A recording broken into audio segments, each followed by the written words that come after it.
నియోజకవర్గంలో సత్యవేడు, నాగలాపురం, పిచ్చట్టూరు, కేపురం, నారాయణవనం, బిఎన్ కంట్రీగా, అదేవిధంగా నారాయణవనం, వరదైపల్లి మండలాలు. ఈ మండలాల్లో పూర్తిగా గ్రావెల్ క్వారీలు మయమైపోయినాయి, మెటల్ క్వారీలు మయమైపోయినాయి. అంతా కూడా వీళ్ళు రాయల్టీ కట్టకుండానే వాళ్ళు విపరీతంగా దోచుకుంటున్నారు. ప్రభుత్వానికి వచ్చేటువంటి ఆదాయం ఏమి లేదు ఇక్కడ.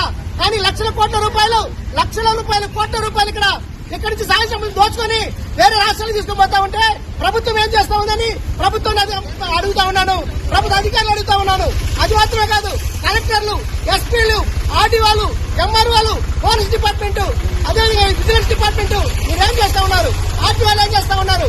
కనీసం పేదవాడు ఒక బైక్ ఎత్తుకోకపోతే, హెల్మెట్ వేసుకోకపోతే వాడి ఫైన్ వేస్తారే, అదేవిధంగా మీరు పూర్తిగా లారీలు టన్నులు కొద్దిసుకుని పోతా ఉంటే వాళ్ళు పట్టించుకునేటువంటి దాఖలాలు మీకు లేవా? ఎవరైనా మీ వాళ్ళపైన మీకు కంప్లైంట్ ఇస్తే వాళ్ళపైన మీరు కేసు పెడతాను, బుక్ చేస్తాను బెదిరిస్తా ఉన్నారు. కాబట్టి మేము చెప్తా ఉన్నాం, మీరు ఎట్టి పరిస్థితుల్లో ఈ క్వారీలు ఆపాలి. ఆపకపోతే ఎక్కున్నటువంటి ప్రజలందరూ కూడా బాధపడతా ఉన్నారు. కనీసం మీ ఇష్ట ప్రకారానికి మీరు పోతే ముట్టుకునే ప్రసక్తే లేదు. కాంగ్రెస్ పార్టీ కరీంనగర్ జిల్లా అధ్యక్షుడిగా నా ప్రాంతం సత్యవేడిని కాపాడుకోవాలని నేను కలమిపుతా ఉన్నాను. ఎవరైనా సరే ఈ ప్రాంతంలో ఇక మీద ఆపండి మీ ఆగడాలు. ప్రజలు బతకాలి. ఈ జనసంచారం ఉండేటువంటి ప్రాంతం ఇదేమి ఎడారి కాదు.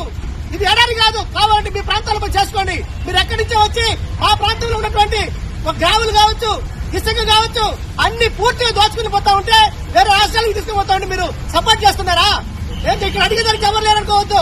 ఇక మేటి కాంగ్రెస్ పార్టీకి ఉంటుంది, కాంగ్రెస్ పార్టీ అడుగుతుంది.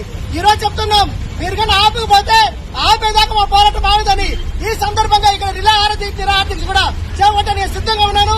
అది మాత్రమే కాదు, కొన్ని వేల మందితో ఇక్కడ పోరాటం చేస్తాను సరే నా ప్రాంతాన్ని కాపాడుకుంటాను ఈ సందర్భంగా తెలియజేసుకుంటూ ముగించుకుంటున్నాను. Thank you.